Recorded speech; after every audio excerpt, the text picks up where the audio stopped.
Are you a right-leaning person who is trying to do anything good? You get a Nazi tag. Are you a person who is famous, tilts towards a little bit right and trying to do anything useful? You get a Nazi tag. Are you Elon Musk? You get a Nazi tag. Are you Jordan B. Peterson? You get a Nazi tag. Are you Slavoj Žižek? You definitely get a Nazi tag. Right now, everywhere we look, we are surrounded by neo-Nazis. Is that right? Or we are spiraling ourselves into something very catastrophic where we just label everyone we disagree with a neo-Nazi. In my understanding, this is happening because of wide confusion about the definition of neo-Nazi ideology. When asked ChatGPT suggested me few items on which we can decide if a person's ideology is neo-Nazi. For example, ultranationalism. Well, belief in superiority of one's nation. This is something we have seen in India and a lot of Eastern countries. For example, China, Indonesia, Japan, India, Pakistan, Bangladesh. These countries are, in some sense, ultranationalist. So, does that mean these countries are Nazi? I really don't think so. Because, in my understanding, any of these indicators cannot stand alone and cannot just be single presumption on neo-Nazi ideology. So these things play together like a gear in a machine.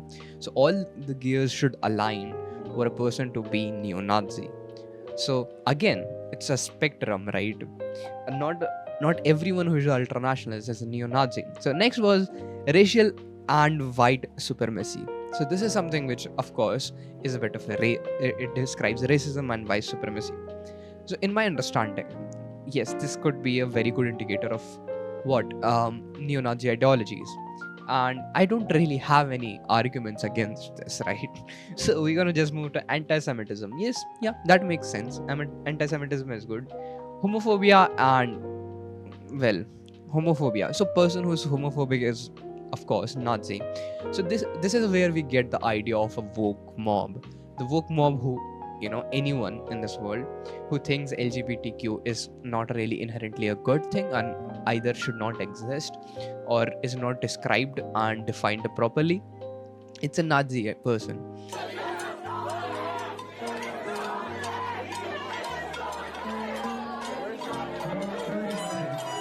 So this is how we get labeling of right-leaning popular individuals as neo-Nazis. Do I think this is a good indicator? I really don't think it's a good indicator in my understanding. So anti-communism. This is something I tried to figure out. This is something ChatGPT gave me, of course. And when I asked for its source, it redirected me to the... Okay, let me just see.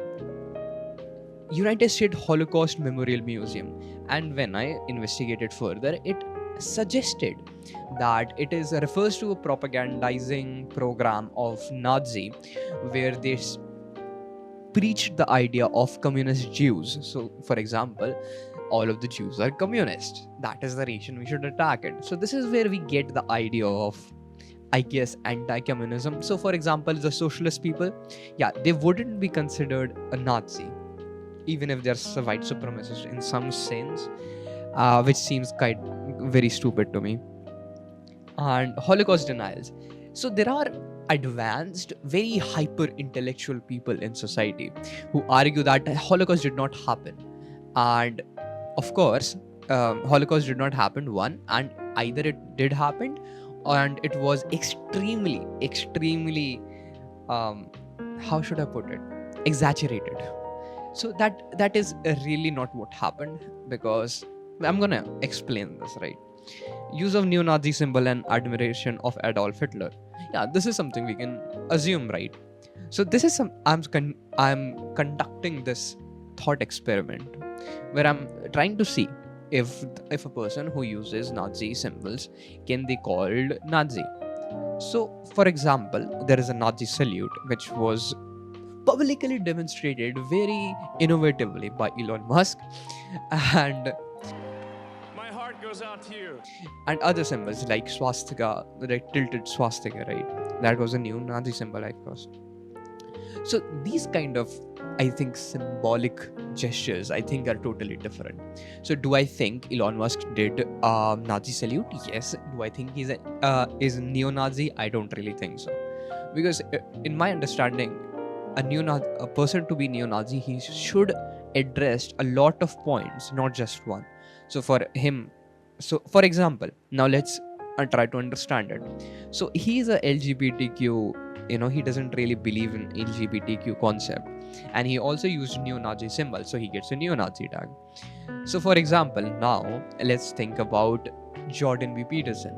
He does not really give, he does not really care about LGBTQ tag, and he's also anti-communism, so he gets a Nazi tag. So we see how the definition of neo-Nazi has become so idiotically confusing that everyone gets a Nazi tag, and this is also promotes the woke mob, which these people, so to speak, about. So let's, why do I think that we should just shut these people up who are neo-Nazis? I really don't think so, because for us to shut these people down, it requires a lot of force, and it is intellectual, of course, law enforcement, and I don't really think it promotes free speech. And in order to have any kind of democracy anywhere in this world, one must have the capacity of free speech. This was something Hitler did, right? And now we have created a concept of fake news in order to shut the free speech idea. So do I think that fake news should be stopped? Yes. Do I think shutting everyone, even in discussion panels, is the right idea? I really don't think so. So let's start with a few ideas of how we can intellectually disarm neo-Nazi ideology. So I've created 5 questions and 5 claims of neo-Nazis who try to describe our world in some sense which allows for Nazi ideology to be good. So white race is superior, and the idea of it comes from a lot of intelligent people who think that white race is supreme, and the reason is because they are good looking. Of course, okay, they are good looking in some sense, and they have genetic superiority. I really think that's not right. Why? Many great civilizations, for example, Mesopotamian and Egypt and India, these great civilizations, they weren't predominantly white, if you want to understand that. And if whites did have a very interestingly good genetic superiority, I don't think so that America would be that much disease consuming, because right now they're using a lot of vaccines, in my understanding, to protect themselves. They have, I think, a lot of white people get cancer in comparison to brown or black people. And it's also considered that, yes, of course, the good looking part, I don't really think so that good looking part is one of the examples, because there are ugly white people and there are ugly black people, there are ugly brown people, but there are also good looking black people, there are also good looking white people, there are also good looking brown people, considering one myself. So so inherently there is, of course, now the second is the genetics, right? I don't really think so, because being good genetics for a group of people is not defined. A group, so that's that. How the Holocaust did not happen, or it was exaggerated.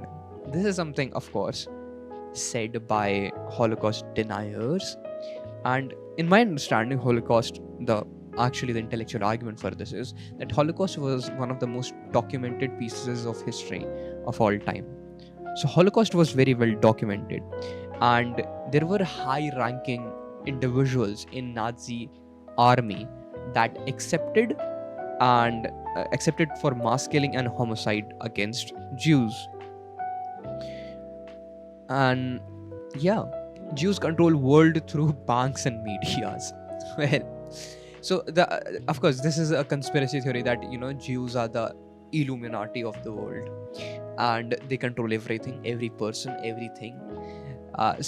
In my understanding, a very good indicator of who controls what is from how should I put it? Wealth.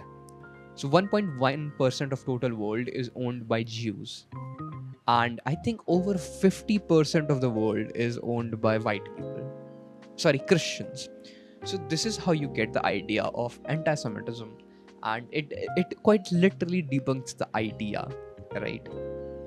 Because of course Hitler himself was a very interestingly Christian person, and his idea was that Jews killed Christ. So that was one idea.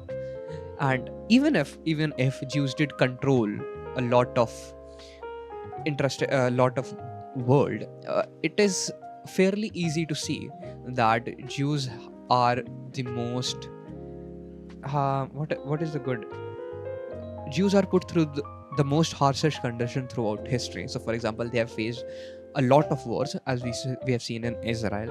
We have also seen a lot of genocides, Israel, and of course, Nazi Germany, right? Multicultural is destroying Western civilization. That is something I can agree with. I'm joking. So, multiculturalism destroying Western civilization. The idea of it is, I think, is that multicultural ideologies create a diversity, and diversity can be an enemy of productivity.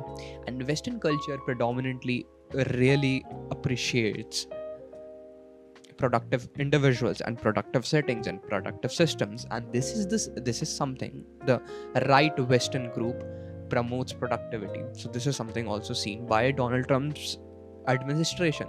The rejection of DEIs, that was because it was predominantly not predominantly, it was by theory hindering productivity. And I can see that why, because when you have multiple ideologies roaming around in an office, it's really hard to get on the same page with everyone instantly.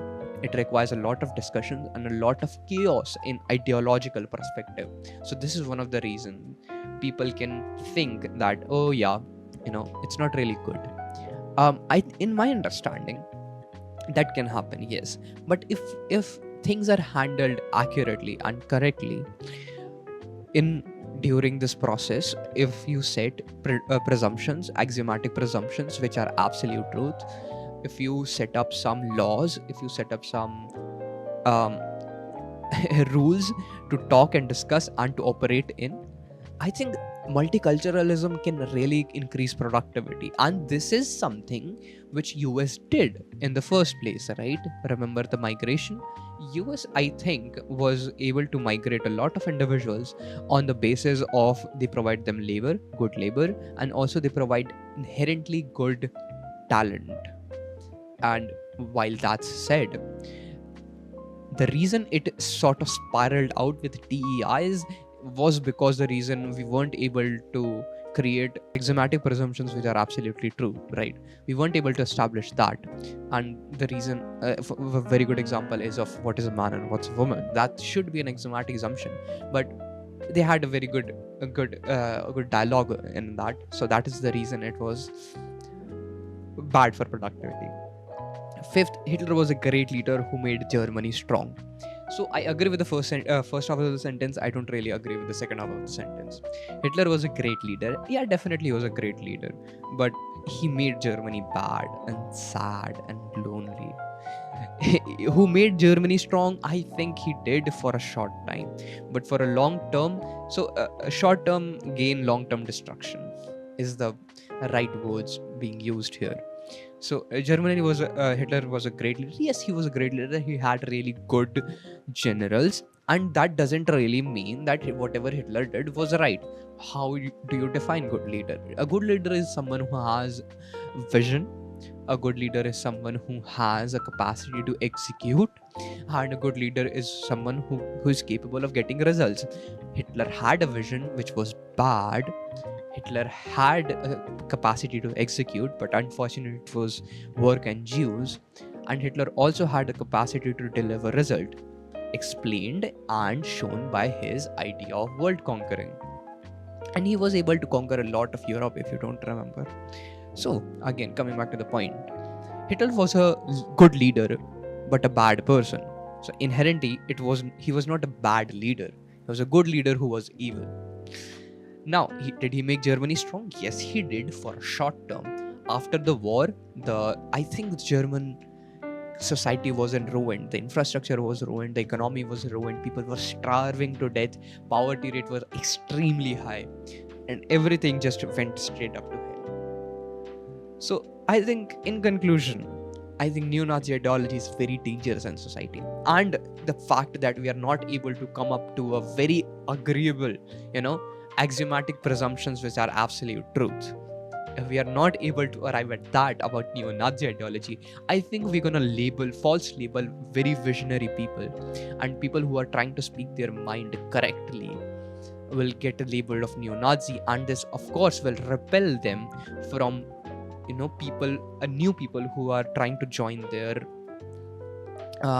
march, I think, of enlightenment in some sense, roughly speaking, right? You guys should listen to this because I know what I'm talking about, roughly speaking. You're a son of a bitch, roughly speaking. I might kill you, roughly speaking, even though it's actually illegal, roughly speaking. Yeah, I'd like to though, roughly speaking. And if I do that successfully, roughly speaking, then you die, roughly speaking. So yeah, that's my understanding of neo-Nazi ideology, and let's see if we can agree on a axiomatic presumption, axiomatic assumption which is absolute truth. And of course, this also contributes to objective and subjective morality. Thank you guys for listening to my blabber, and let's meet some other time.